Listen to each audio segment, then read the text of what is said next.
James Helder, IFL TV, MTK Global. We're in your call today. With me, I've got trainer Dave Coldwell. Firstly, how are you, Dave? Not bad, mate. How's yourself? I'm very well. I'm very well. Talk us a little bit about what's going on in the world of Dave Coldwell. Do you know what? I've not been to your call for a long time, and it's good to be back down here.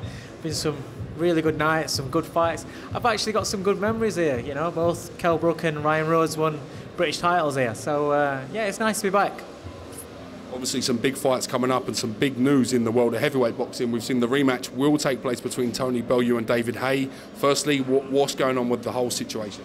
Yeah, do you know what? This week's a bit of a downer week, to be honest, because obviously we were supposed to be fighting on Sunday, so this is supposed to be fight week, and I'm down in London, but I'm not here for fight week, so it's a little bit of a kick in nuts, but you know, we move on, and we move on to May the 5th now, and you know, I'm just glad that it's all sorted. I knew that I'd feel a little bit better once we knew that we'd got a date and we've got something to work towards.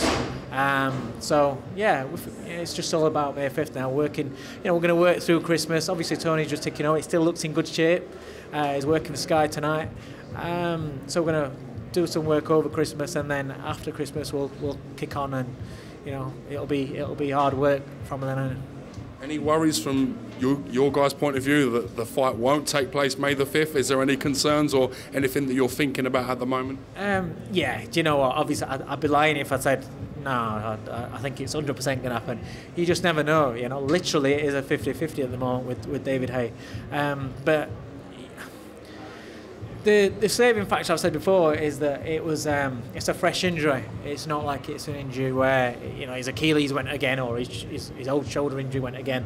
You know, it's a fresh injury. So hopefully that heals like everything else always heals with him, and we just need to make sure that he doesn't break down with anything else, and that's all that matters.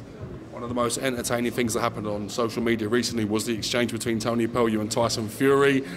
Comical in itself, and they seem to have a little bit of a friendship or mutual respect. Is that the right word? I would say, listen, there's mutual respect there, because you know you can't not respect what Fury achieved, and he's a character. You know, the game needs characters. Bellew's a character. I think a lot of it is a bit of banter. You know, genuinely banter. But what you've got to remember is, they're talking about going in there and punching each other in the head. So there is going to, you know, it's all light art stuff.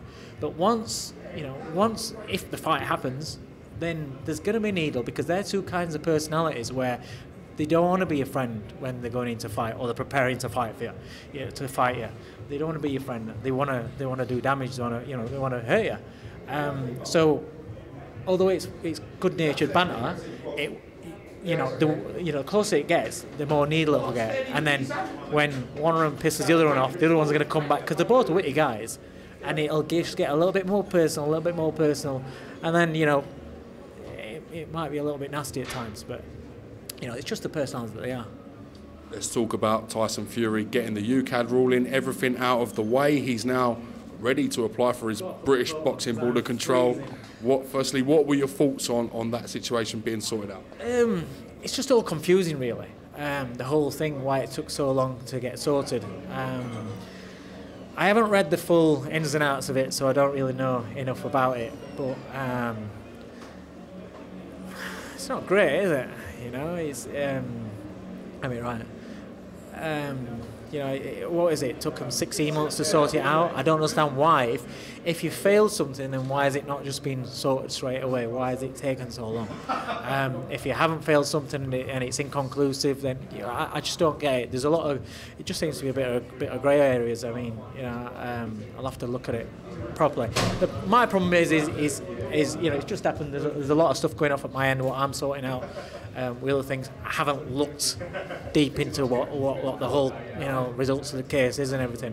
All I know that he's had a suspended 2-year sentence, I think, a 2-year ban sentence, 2-year ban, I think, which means that he's served it now because it's been so long out. So I don't know. It just seems to be too many grey areas for me.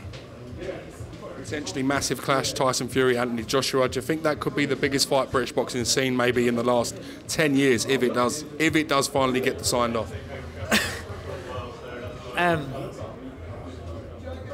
Well, if Bellew beats Haye, then it's not going to get signed off. I don't know. If that fight happens, if there's a lot of ifs in it, isn't there? Because Fury's got to get his actual license from the board. He's got a lot of weight to shift. He's got to get himself in fighting shape, win a couple of combat fights. AJ's got to keep winning, and then if it happens, it's the biggest fight this country's ever seen. I think it's huge. I think it's massive. I think you sell Wembley out twice. I think it'll break box office records. It's a massive, massive fight if the fight happens. But there's a lot of ifs. If Tony Bellew is successful for the second time and beats David Haye, is the plan to face Tyson Fury? Is that the logic and the thinking behind it? Me personally, I don't know. I don't care. All I'm bothered about is May 5th. That's all I'm bothered about, genuinely. May 5th, we need to get past a fully fit David Haye. Get that out of the way, and then we'll see. Bellew has already got it in his mind. He's told me his plan for 2 fights for 2018 is Haye, Fury. That's it. So yes, if you go in on what Tony Bellew wants and Tony Bellew's got planned, yeah. But I don't really care about the second part. But I only care about the first part, preparing for the first part, thinking about the first part. That's all my mind is on. I don't really like talking about fights, because I just think you're tempting fate. I'm one of them. I like to concentrate on what's right in front of us.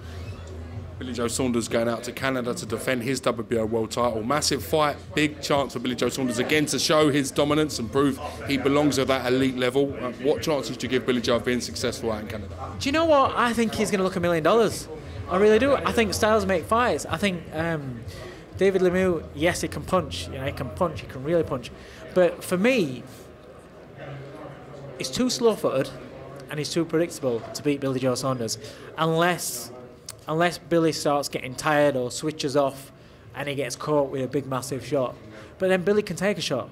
You don't beat Andy Lee in the way that he did without being an exceptionally good fighter, because Andy Lee can fight and Andy Lee can punch, and Billy Joe Saunders, he looked $1 million against Andy Lee. Now, motivation is a big thing with Billy Joe, I think. I mean, I don't know him personally, but just look at him and how his career has developed. I would say motivation's been a big factor in him. But I'm looking at how he's training, I'm looking at the shape he's got himself into, and how he's talking about the game and stuff like that. This is his big fight. He's going over to Canada. It's against a big name. If he goes over there and looks $1 million, that's his gateway to the massive super fights in the division. He wants the massive super fights in the division. So I think he's going to look $1 million. I really do. I think stylistic. I think he's an immensely talented fighter. And now he looks fit. I know the guys that he works with, Jordan Gill, Anthony Fowler. They work with the twins. They work with the same S&C coach. So I know how good they are. So he's going to be fit. He's going to be very, very fit. So the one thing, where I say, oh well, what if he gets tired in middle towards the end of the rounds, to the end of the fight, does Lemieux catch him there? I think that goes. I think it's just a case if he switches off and he gets caught with a shot. But I don't even think he's going to switch off. I think he'll be intent on making a statement. Former IBF world champion Kell Brook returns, taking on Sergey Rabchenko as well. We've just seen that announced this week. Thoughts on Kell Brook's return? Do you think he'll be the same fighter he once was before the Spence fight? We're going to find out, aren't we? Really, because we can all say, yeah, he's going to be the same fighter. He's had 2 really, really devastating, gut-wrenching defeats. It's the manner of the defeats that he's had. What are the odds of having one eye, fractured eye socket, and then the other one going as well in 2 fights back to back? You just wouldn't expect it. You just, you couldn't put any money on anything like that. So he's got to be up for it. He's got to want it. Rabchenko's he's a good fighter, but he's not. I don't see him as an elite level fighter, but he's a very good fighter. It's a very good comeback fighter. That's what you got to. After 2 stoppage losses, to go in against someone like Rabchenko, that's not a bad fight to go into. Do you know what I mean? So yeah, it's a good test for him. And if he can go out there and look good against Rabchenko, then his story continues and he moves on. But also, I think it's one of those fights where it'll tell him whether he wants it or not. Because if it had been against, if he's in against a nobody, somebody who's just going in there to try and survive, that doesn't tell you whether you want it or not yourself. If he gets clocked a couple of times off Rabchenko and it's a half decent fight, then he's got to pull something out of himself, and he'll know whether it's there or not moving forward. Dave Coldwell, great to get you on RFL TV. Thank you for your time today, and we look forward to catching you up again real soon. Thank you. I'm going to get warm. Thanks very much. Cheers. Thank you. See you later. Oh, have a good Christmas, everybody.